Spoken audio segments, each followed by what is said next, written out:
지난주에는 예수님께서 십자가에 달리셨을 때에 십자가에서 일어났던 일들 8가지 디바인 엑스체인지 8가지 그 교환에 대해서 우리 살펴보았습니다. 우리 하나하나 우리 같이 짚어보면서 읽어보면서 넘어가면 좋겠습니다. 첫째, 예수 그리스도가 징계를 받았기에 우리는 용서를 받았습니다. 둘째, 예수님이 질고를 받았기에 우리는 나음을 입었습니다. 셋째, 예수님이 우리의 죄를 지고 죄가 되셨기에 우리는 주님의 의로움을 입고 의가 되었습니다. 넷째, 예수님이 나 대신 죽으셨기에 나는 주님의 생명을 받아 누리게 되었습니다. 다섯째, 예수님이 우리의 가난을 당하셨기에 우리는 주님의 부요함을 함께 누리게 되었습니다.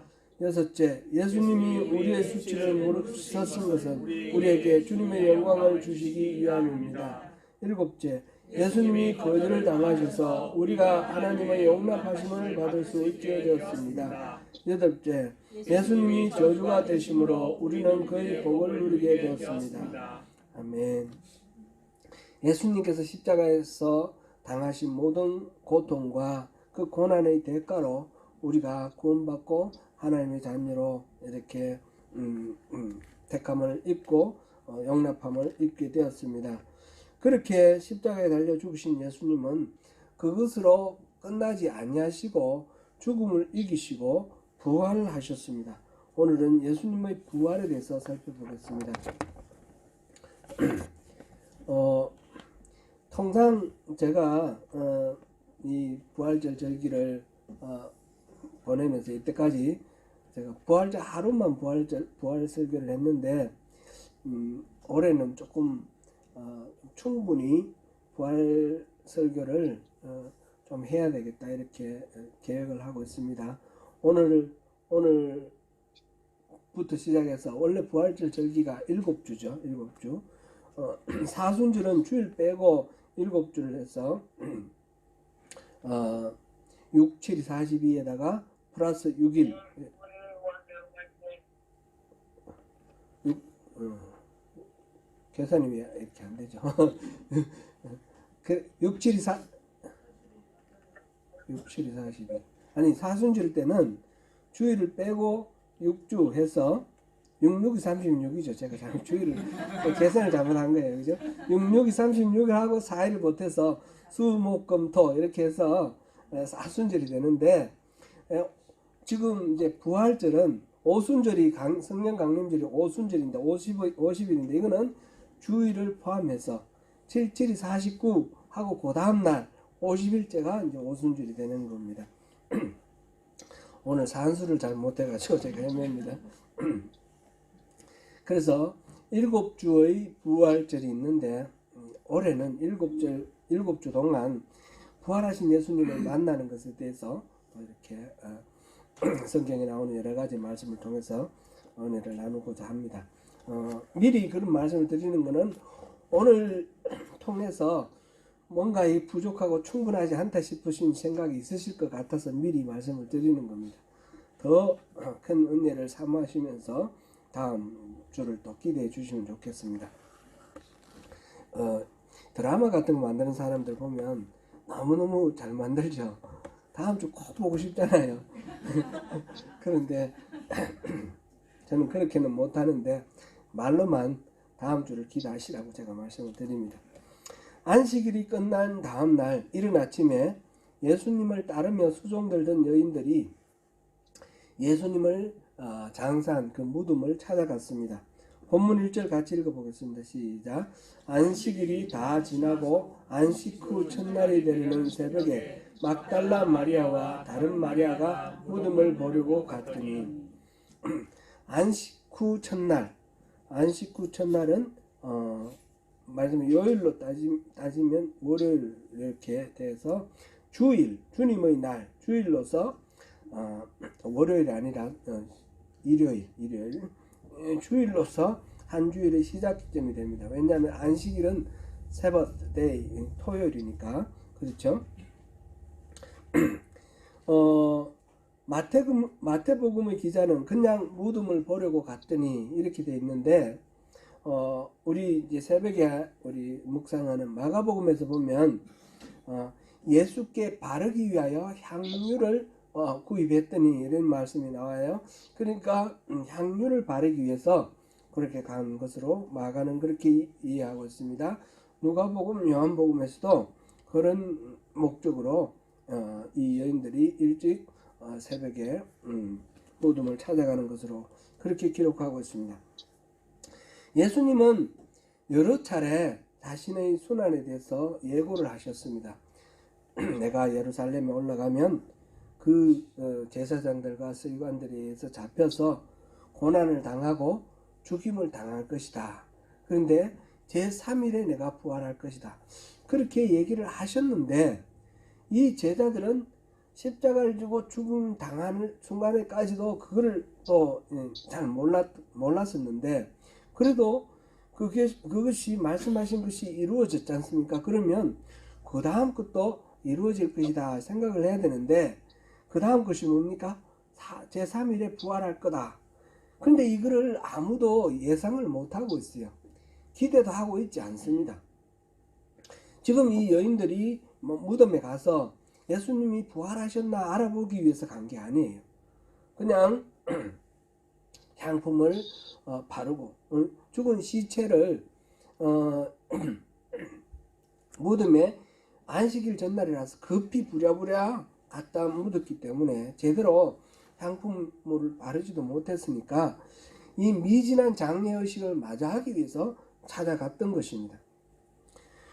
마태복음 20장 이 세 번의 경고가 마태복음에 나와 있는데 마태복음 16장 21절, 17장 23절, 20장 19절 이렇게 세 차례 순환 예고가 있는데 20장 18절 19절을 우리 다시 한번 읽어보겠습니다. 시작. 보라, 우리가 예루살렘으로 올라가노니 인자가 대제사장들과 서기관들에게 넘겨지매 그들이 죽이기로 결의하고 이방인들에게 넘겨주어 그를 조롱하며 채찍질하며 십자가에 못 박혀 하실 것이나 제3일에 살아나리라. 이 여인들이 기대도 하지 않고 무덤을 찾아갔다가 부활하신 예수님을 만나는 첫 번째 증인이 되었습니다. 이 부분에 대해서는 마태복음, 마가복음, 누가복음, 요한복음이 그 자리에 간 사람에 대한 기록이 약간씩 달라요. 조금씩 다른데 일치하지는 않는데 그거는 뭐 큰 문제는 없고 막달라 마리아가 공통적으로 가 있고 그리고 나머지 사람들 전부 다 갈릴리에서부터 따라온 여인들이라 그랬습니다. 이 예수님의 공생의 기간에 늘 함께 하면서 예수님 식사도 챙기고 여러 가지 편의를 이제 돌보면서 예수님의 사역을 도왔던 그런 여인들입니다. 그 막달라 마리아, 예수님의 어머니 마리아, 또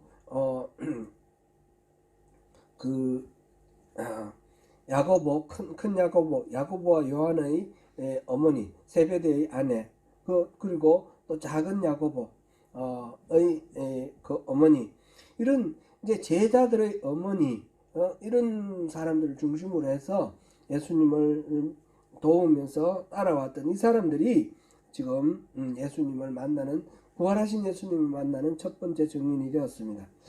사실 예수님께서 태어나실 때도 예수님을 맨 먼저 환영하고 예수님의 탄생을 축하했던 사람들이 누구입니까? 그 증인이 누구입니까?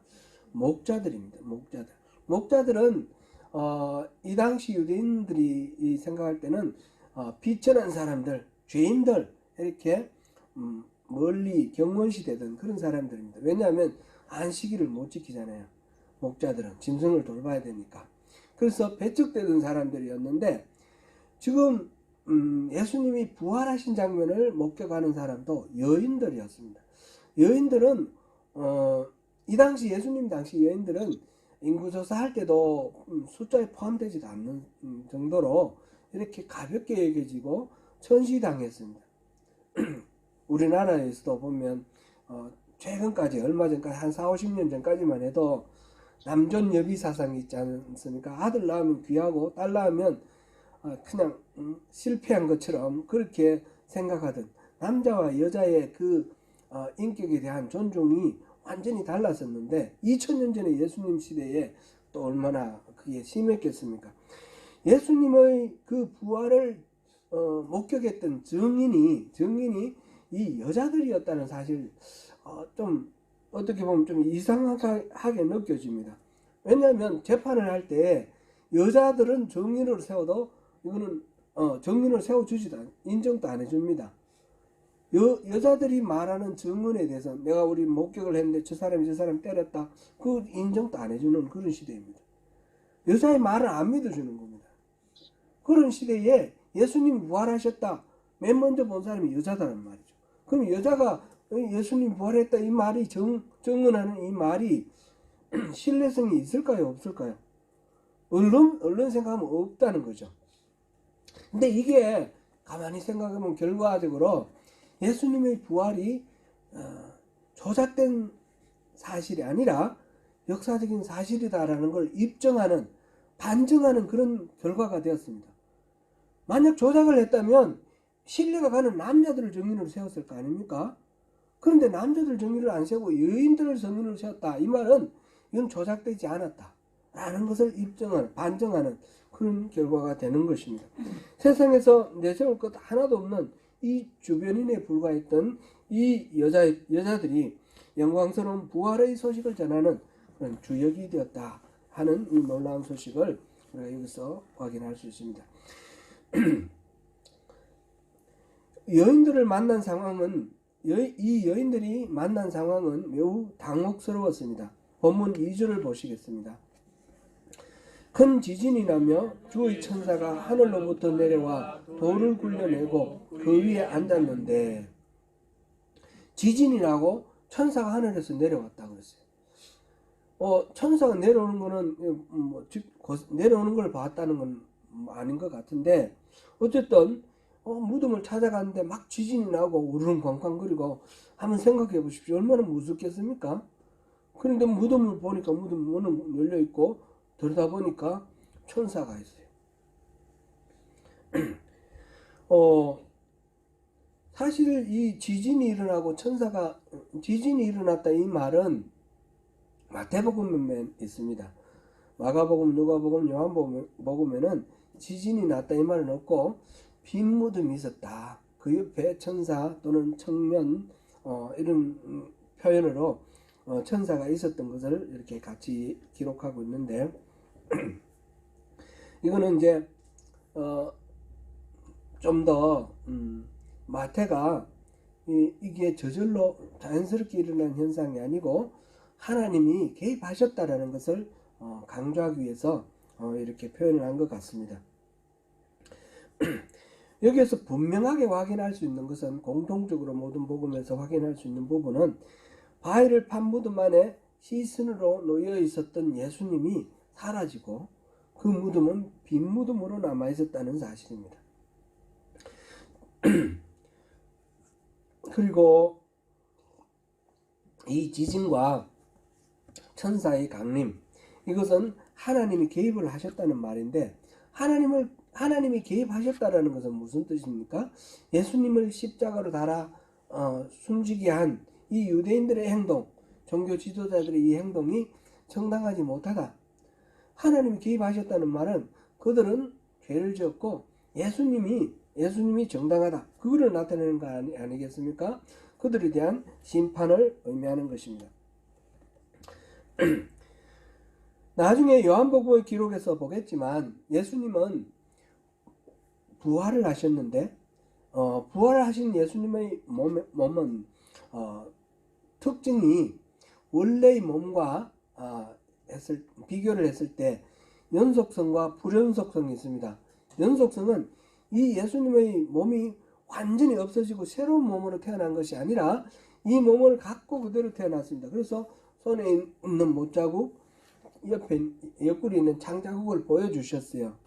그래서 이 예수님의 몸을 보고 제자들이 그 손자국을 보고 예수님이구나 확인할 수 있게 되었죠. 그런 측면에서는 연속성입니다. 그러나 예수님은 이 방 안에, 제자들이 방 안에 갇힌 밀폐된 공간 안에 있는데 슬그머니 옆에 오셨어요. 말하자면 이 벽을 통과하신 분이에요. 예수님의 이 몸은 불연속성, 우리 인간이 입고 있는 이 몸과는 다른 신령한 몸입니다. 신령한 몸. 이 신령한 몸은 시간과 공간을 초월할 수 있고 이 칸막이 이런 걸 통과할 수 있는 그런 신령한 그런 몸이죠. 예수님은 또 변화산에서 보여주셨던 그 찬란하고 아름다운 그 몸, 그 부활체의 모습, 그것도 보여주셨는데, 그런 측면에서는 기존에 가지고 계셨던 그 원래의 육체와 다른 새로운 육체를 받으셨구나라는 걸 알게 됩니다. 이 부분에 대해서는 나중에도 우리 살펴보겠는데, 고린도전서 15장에서 여러 가지로 이렇게 잘 설명을 해놨습니다. 그래서 예수님이 부활하셨다라는 것은 단순히 죽었다가 살아났다라는 것과는 전혀 다릅니다. 무덤에서 3일 지난 나사로가 살아났지 않습니까? 나사로의 이 살아남은 부활이라고 말하지 않습니다. 나인성 과부의 아들이 살아났지 않습니까? 근데 그 나인성 과부의 아들을 부활이라고 말하지 않습니다. 그런 경우는 우리가 소생이라고 그러죠. 죽은 몸이 다시 살아나는 그 육체, 그 육체가 그대로 다시 살아났다가 조금 있다가 이제 죽었겠죠. 다시 죽고 이렇게 매장됐겠죠. 예수님이 살아나신 이 모습은 원래 예수님의 육신에서 연속성이 있는 그런 측면이 있지만 또한 완전히 새로운 신비한 그러한 몸으로 부활을 하신 것입니다. 그래서 부활하셨고 그 다음에는 죽지 않으시고 영원한 생명을 누리시는 겁니다. 하늘 보좌 위에서. 우리가 나중에 부활을 할 텐데 우리의 부활도 마찬가지로 우리의 육신과 연속성이 있는가 하면 새로운 영과 새로운 육체로 우리가 부활한다고 그랬으니까 이 육체가 영원한 삶을 살 수 있는 그런 부활체로 신비한 존재로 다시 우리는 태어날 것입니다. 일단 여기서 이제 이 말씀을 드리는 이유는 예수님이 부활하셨을 때에 그 무덤 앞에 큰 돌문이 있었는데 그 돌문이 열려야만 나오시는 분입니까? 아니라는 거죠. 예수님은 얼마든지 이 벽을 통과하실 수 있고 이곳에 있다가 동시에 저곳에 계실 수 있고 나중에 집사 빌립을 만나든지 아니면 엠마오 도상에서 두 제자를 만났을 때도 계시다가 갑자기 없어지시잖아요. 그럼 공간, 우리 요즘식으로 표현하면 공간이동도 자유롭고 시간적으로 순간이동이 자유로우신 분이에요.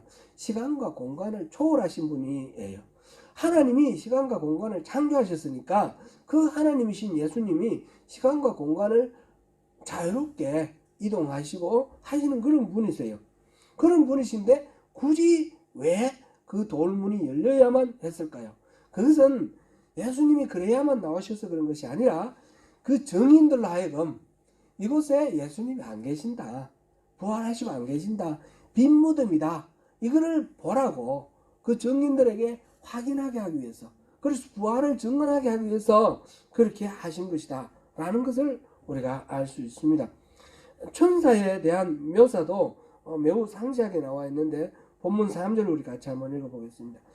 그 형상이 번개 같고 그 옷은 눈같이 희그늘. 형상이 번개 같다. 형상이 번개 같다. 번개는 형상이 없잖아요. 무슨 이야기입니까?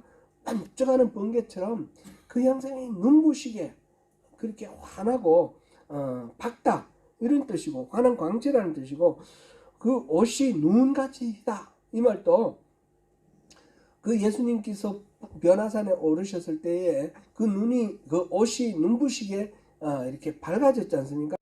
그런 모습, 천사의 모습을 통해서 부활체의 모습을 보여주는 거예요. 신령한 영적 존재의 모습을 이렇게 보여주시는 겁니다. 그래서 눈같이 희고, 이거는 순결성을 나타내는 거죠. 이런 모습으로 예수님께서 부활하셨음을 힌트를 이제 주는 것입니다. 천사의 모습에 대해서는 복음서마다 약간 다르게 나와 있는데 마가복음에서는 흰옷을 입은 한 청년, 누가복음에서는 찬란한 옷을 입은 두 사람 이렇게 돼 있고, 요한복음에서는 흰 옷을 입은 두 천사 이렇게 표현되어 있습니다. 이 천사의 천상적인 모습을 나름대로 복음 기자들은 자기 수준에서 가장 이제 찬란하고 아름다운 모습으로 이렇게 표현을 했다, 이렇게 말하면 되겠습니다.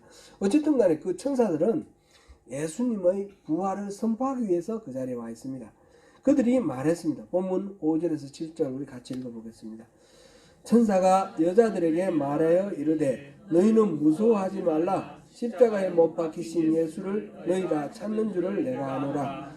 그가 여기 계시지 않고 그가 말씀하시던 대로 살아나셨느니라. 와서 그가 누우셨던 곳을 보라. 또 빨리 가서 죽은 자 가운데서 살아나셨고 너희보다 먼저 갈릴리로 가시나니 거기서 너희가 배우리라 하라.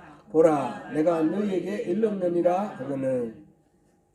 천사들의 메시지는 단순합니다. 너희가 십자가에 못 박히신 예수를 찾지? 예수는 부활했어. 이 자리에 있지 않아. 그 말씀을 하시는 거죠. 예수님의 부활을 선언하시는 것입니다. 예수님의 부활에 대해서 예수님께서 스스로도 앞서 말씀하셨듯이 여러 번 예고를 하셨습니다. 그래서 그가 말씀하시던 대로 살아나셨다, 이렇게 여기 표현을 했고요. 여기서 이제 예수님이 죽으신 상태에서 스스로 다시 살아나셨느냐, 이 부분은 뭐 그렇게 봐도 되겠지만, 기본적으로 이제 성경의 여러 군데에서 보면 하나님이 예수님을 살리셨다 이렇게 됐습니다. 살리심으로 살아나셨다, 이렇게 이해하는 것이 더 좋을 것 같습니다. 로마서 6장 4절 우리 같이 한번 읽어보겠습니다. 그러므로 우리가 그의 죽으심과 합하여 세례를 받음으로 그와 함께 장사되었나니 이는 아버지의 영광으로 말미암아 그리스도를 죽은 자 가운데서 살리심과 같이 우리로 또한 새 생명 가운데서 행하게 하려 함이라. 그리스도를 죽은 자 가운데서 살리심, 하나님의 영광으로 인해서 하나님께서 영광이라는 그를 영광으로 인해서 예수를 죽은 자 가운데서 살리셨다. 하나님이 살리셨다는 그런 것으로 우리가 이해하면 또 이 부분을 정확하게 이해하는 것이다, 이렇게 볼 수 있겠습니다. 그리고 천사는 제자들에게 부활하신 예수께서 갈릴리로 가실 거니까 갈릴리로 가서 그곳에서 뵈라, 이렇게 그렇게 이야기하였습니다. 이 부분은 마태복음 26장 32절 잡히시기 바로 직전에 예수님이 너희들이 나를 다 버리고 떠날 것이다. 그러면 우리 갈릴리에서 만나자, 그렇게 말씀하셔요. 마태복음 26장 31절 32절 같이 읽어보겠습니다. 그때에 예수께서 제자들에게 이르시되 오늘 밤에 너희가 다 나를 버리리라. 기록된 바 내가 목자를 치리니 양의 떼가 흩어지리라 하였느니라. 그러나 내가 살아난 후에 너희보다 먼저 갈릴리로 가리라. 실제로 예수님께서 이 말씀을 성취하시기 전에, 갈릴리로 가시기 전에 이 예루살렘에서 또 몇 번 나타나셔요. 지금 오늘 본문에서도 지금 이 여인들을 예수님께서 부활하셔서 만나주시는 장면이 나옵니다. 그리고 누가복음 24장 13절 35절에 보면 엠마오에 가는 그 길에서 두 제자들에게 예수님이 나타나신 것이 기록되어 있죠. 그 다음에 제자들이 이렇게 갇힌 공간에서 11제자들이 10제자들이 있는 가운데서 예수님이 갑자기 벽을 통과해서 나타나시는 그런 장면이 있었고요. 요한복음 20장인가요? 21장 19절 23절 이렇게 나와 있고, 그리고 이제 그때 그 자리에 없었던 도마가 나는 못 믿겠다 그러니까 8일 후에 예수님이 다시 그 자리에 나타나셔서 도마에게 내 옆구리에 손 넣어보라, 이렇게 말씀하신 그 11제자들 앞에 나타나신 그런 것도 다 예루살렘에서 있었던 일이죠. 그리고 이런 나타나심이 있었는데 그러고 난 뒤에 공식적으로 예수님께서 갈릴리에서 만나 주십니다. 갈릴리에서 만나 주신 거는 마태복음 오늘 본문 다음번에 28장 16절에서 20절에 보면 지상명령, 이른바 지상명령, 제자들에게 땅끝까지 이르러 나의 정인이더라는 말씀을 주셨고, 그 다음에 요한복음 21장에 보면 7 제자들이 고기 잡으러 갈릴리 호수로 디베라 바닷가로 갔는데 그 7 제자를 만나 주시고 베드로에게 3번이나 네가 나를 사랑하느냐 물어보시고 3번 부인한 베드로가 다시 회복되어서 주님을 전하는 그런 전도자가 되도록 회복시켜 주시는 그런 만남이 있죠. 이렇게 예수님께서 부활하셔서 여러 번 만나 주셨는데, 그 밖에도 예수님이 제자들을 만나 주시는 장면은 10번이 기록되어 있습니다. 그 부분은 나중에 다시 보겠습니다. 예수님의 부활 소식과 갈릴리로 가라는 이 명령을 들은 이 여인들은 무서움과 큰 기쁨으로 제자들에게 다름질했다, 이렇게 되어 있습니다. 8절 읽어보겠습니다. 그 여자들이 무서움과 큰 기쁨으로 빨리 무덤을 떠나 제자들에게 알리려고 다름질할세. 천사가 나타났고 예수님이 살아나셨다라고 말하는 이 상황 속에서 이 여인들의 마음이 어떻겠습니까? 일단 지진이 나고 막 천사가 나와 있고 이러니까 두려움이 있겠죠. 두려움이 있겠지만 예수님이 살아나셨다고 그러니까 자기들은 예수님을 따라다니면서 이 예수님을 통해서 하나님이 큰 일을 하실 거라고 기대하면서 따라왔는데 맥없이 십자가에서 죽으셨을 때 얼마나 실망하고 낙심하고 좌절했겠습니까? 그런데 그 좌절한 그 예수님이 다시 살아나셨다는 겁니다. 얼마나 기쁘겠습니까? 그래서 너무너무 기쁩니다. 무서움과 기쁨이 교차를 하는 가운데서 제자들에게 이 천사가 일러준 대로 제자들에게 빨리 말하려고 다름질을 하는데, 그 과정 속에서 달려나가다가 예수님을 만나게 됩니다. 달려가던 제자들 앞에 예수님께서 나타나셨는데 오늘 본문 9절입니다. 같이 읽겠습니다. 예수께서 그들을 만나 이르시되 평안하냐 하시거늘 여자들이 나아가 그 발을 붙잡고 경배하니. 아멘. 평안하냐, 안녕, 샬롬. 예수님이 그렇게 인사를 해주셨습니다.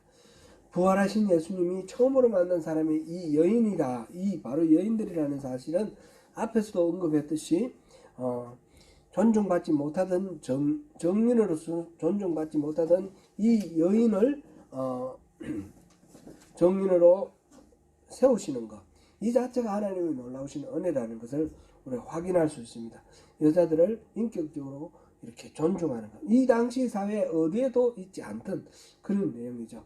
우리나라를 생각해 보면 한 100년 전만 해도 뭐 여자들이 제가 팔남매인데 오남이 인녀거든요. 근데 누님이 둘이 계시는데 큰 누님은 초등학교도 못 갔어요. 둘째 누님은 초등학교만 나왔어요. 왜 그랬겠습니까? 딸 자식 배아가 무슨 소용이냐 해서 우리 아버님이 다른 인간 취급을 안 하는 거예요. 말하자면 어디 시집 보내고 빼앗기는 그런 존재로만 생각을 했지. 그게 제 세대에도 그랬다는 거죠. 제 세대에도. 그런데 예수님이 부활하시고 그리고 그 부활의 정인으로 여인을 세우셨다는 거, 여인을 인격체로 존중했다는 거, 이건 기독교에만 있는 거 아닙니까? 그 이후에도 계속해서 바울 사도를 통해서 이 유대인이나 이방인이나 남자나 여자나 주인이나 종이나 다 동등한 그 인격체로 하나님의 형상을 닮은 그런 인격체로 존중하는 그런 믿음을 우리에게 심어주셨어요. 이 참 놀라운 일 아닙니까? 그죠? 정말 대단합니다. 이 여인들을 만나서 예수님이 인사를 해주신다. 평안하냐? 이 말의 의미는, 본래의 의미는 단순히 평안하냐는 질문이라기보다는 평안을 빌어주면서 기뻐하라는 그런 뜻이라고 합니다. 단지 무서워하지만 말고 기뻐하라는 그런 말씀으로 이해할 수 있습니다. 여자들은 예수님의 발을 붙잡고 경배를 했습니다. 예수께서 다시 하신 말씀은 본문 10절 말씀입니다. 같이 읽어보겠습니다. 이에 예수께서 이르시되 무서워하지 말라. 가서 내 형제들에게 갈릴리로 가라 하라. 거기서 나를 보리라 하시니라. 아멘. 무서워하지 마라 하는 말씀, 그리고 내 형제들에게 갈릴리로 가라고 전하라, 이 말씀입니다. 주를 이런 절망으로 좌절했다가 갑작스레 부활하신 예수님을 만난 이들에게는 이 상황이 너무나 놀랍고 두려운 상황이었을 것입니다. 그래서 위로와 격려로 회복시켜 주시는 그런 모습을 봅니다. 그리고 예수님은 천사가 전하라고 했던 그 이야기를 다시 말씀하시는데, 갈릴리로 갈 테니 갈릴리에서 기다리라, 그 말씀을 하십니다. 여기서 우리 눈에 뜨이는 표현이 있습니다. 내 형제들에게 갈릴리로 가라 라고 전하라고 하셨습니다. 이 내 형제들은 누구를 가리킵니까? 예수님의 제자들입니다. 예수님의 제자들은 어떤 사람들입니까? 겟세마네 동산에서 예수님이 체포될 때 뿔뿔이 다 흩어져 갔던 사람들입니다. 그 전에 예수님을 지키겠다고 호언장담하던 그 모든 사람들이 다 도망갔습니다. 베드로도 칼을 빼서 한번 저항을 했지만 금방 도망갔고, 그 다음에 어떻게 되나 재판하는 과정을 숨어서 이렇게 보다가 예수님을 모른다라고 3번이나 부인했던 그 베드로입니다. 그렇게 예수님을 버리고 도망갔던 사람들이니까 말하자면 비겁한 배신자들 아닙니까? 그런데 예수님이 뭐라고 부르셨어요? 내 형제들이라고 그렇게 부르신 거예요. 예수님은 이미 처음부터 이들이 도망갈 걸 다 알고, 아까 보았지 않습니까? 26장 그 말씀, 다 흩어질 것이다. 다 아시고 이미 미리 용서를 해 주셨어요. 그런 거는 다 베드로도 3번이나 이렇게 말씀하셨는데 이미 다 용서하셨어요. 심지어는 자신을 때리고 학대하고 십자가에 못 박은 그 사형 집행관들, 그 사람들조차도 예수님은 다 용서하셨어요. 하나님 아버지, 저들은 자기가 하는 일을 알지 못하고 합니다. 저들을 용서해 주십시오. 그렇게 말씀하신 예수님입니다. 그래서 이 도망치고 비급하고 비열한 이 용렬한 이 겁쟁이들, 이 제자들을 내 형제들이라고 부르시고, 내가 갈릴리로 갈 테니까 갈릴리에서 나를 만나자, 그렇게 말씀하셨습니다. 사랑하는 성도 여러분, 예수님이 부활하셨습니다. 죽음의 세력을 이기시고 승리하셨습니다. 그분이 예수님의 제자들을 만나 주셨습니다. 평안하냐 물어주시고 무서워 말라 라고 위로해 주셨습니다. 제자들에게는 갈릴리에서 만나자 그랬는데, 그 부활하신 예수님이 우리에게도 말씀하십니다. 우리에게는 각자 하나님께서 우리 예수님께서 각자 1대1로 정하시는 장소에서 우리 만나자, 그렇게 만나실 장소를 말씀하십니다. 부활절을 맞아서 부활하셔서 우리를 소중히 여기시고 존중하시는 예수님, 그 예수님을 만나시는 가운데 부활절을 큰 기쁨으로 맞이하시는 우리 모두가 되시기를 축복합니다.